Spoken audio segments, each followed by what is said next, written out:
ನಮಸ್ಕಾರ ಪ್ರೀತಿಯ ದರ್ಶನ್ ಅಭಿಮಾನಿಗಳೇ. ನಮ್ಮ ಚಾಲೆಂಜಿಂಗ್ ಸರ್ ದರ್ಶನ್ ಅವರ ಜನ್ಮದಿನ ಹತ್ತಿರ ಬರುತ್ತಿದೆ. ಆದರೆ ಈ ಬಾರಿ ಅವರ ಹುಟ್ಟುಹಬ್ಬ ವಿಭಿನ್ನವಾಗಿರಲಿದೆ. ಹೌದು, ದರ್ಶನ್ ಸರ್ ತಮ್ಮ ಹುಟ್ಟುಹಬ್ಬವನ್ನು ಅಭಿಮಾನಿಗಳೊಂದಿಗೆ ಪಟಾಕಿ ಸಿಡಿಸಿ ಕೇಕ್ ಕತ್ತರಿಸಿ ಆಚರಿಸುವ ಬದಲು ಸಮಾಜದ ಸೇವೆಗೆ ಮುಂಚೂಣಿಯಾಗುತ್ತಿದ್ದಾರೆ. ಇತ್ತೀಚೆಗೆ ಅವರ ಸಾಮಾಜಿಕ ಜವಾಬ್ದಾರಿಯ ಬಗ್ಗೆ ನೀಡಿದ ಸಂದೇಶ ನಮ್ಮೆಲ್ಲರಿಗೂ ಪ್ರೇರಣೆ. ಅವರು ನಮ್ಮ ಅಭಿಮಾನಿಗಳಿಗೆ ಮನವಿ ಮಾಡಿದ್ದಾರೆ. ನನ್ನ ಹುಟ್ಟುಹಬ್ಬಕ್ಕೆ ಗಿಫ್ಟ್ ಕೊಡುವ ಬದಲು ನೀವೆಲ್ಲರೂ ಒಂದು ಒಳ್ಳೆಯ ಕೆಲಸ ಮಾಡಿ, ಬಡವರಿಗೆ ಸಹಾಯ ಮಾಡಿ, ರಕ್ತದಾನ ಮಾಡಿ ಎಂದು. ಇದು ಕೇವಲ ಮಾತಲ್ಲ, ಅವರ ನಂಬಿಕೆ ಇರುವವರೆಗೆ ಅವರು ಅನೇಕ ಸಮಾಜಮುಖಿ ಕೆಲಸಗಳನ್ನು ಮಾಡಿದ್ದಾರೆ.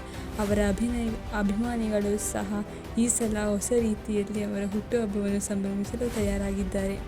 ನಾವು ದರ್ಶನ್ ಸರ್ ಅವರ ಮಾತನ್ನು ಕೇಳಿ ಈ ಸಲ ಅವರ ಹುಟ್ಟುಹಬ್ಬವನ್ನು ಒಬ್ಬರಿಗೆ ಆದರೂ ಸಹಾಯ ಮಾಡಿ ಎಂದು ಆಚರಿಸೋಣ. ಇದು ನಿಜವಾದ ಅಭಿಮಾನಿಯ ಗುರುತು. ನಿಮ್ಮ ಅಭಿಪ್ರಾಯವೇನು? ನೀವು ಈ ಬಾರಿ ದರ್ಶನ್ ಅವರ ಜನ್ಮದಿನವನ್ನು ಹೇಗೆ ವಿಶೇಷ ರೀತಿಯಲ್ಲಿ ಆಚರಿಸುತ್ತೀರಿ? ನಿಮಗೆ ಇದರ ಬಗ್ಗೆ ಏನು ಅನಿಸುತ್ತದೆ? ಕಾಮೆಂಟ್ ಮಾಡಿ ಮತ್ತು ಈ ಸಂದೇಶವನ್ನು ಹಂಚಿಕೊಳ್ಳಿ.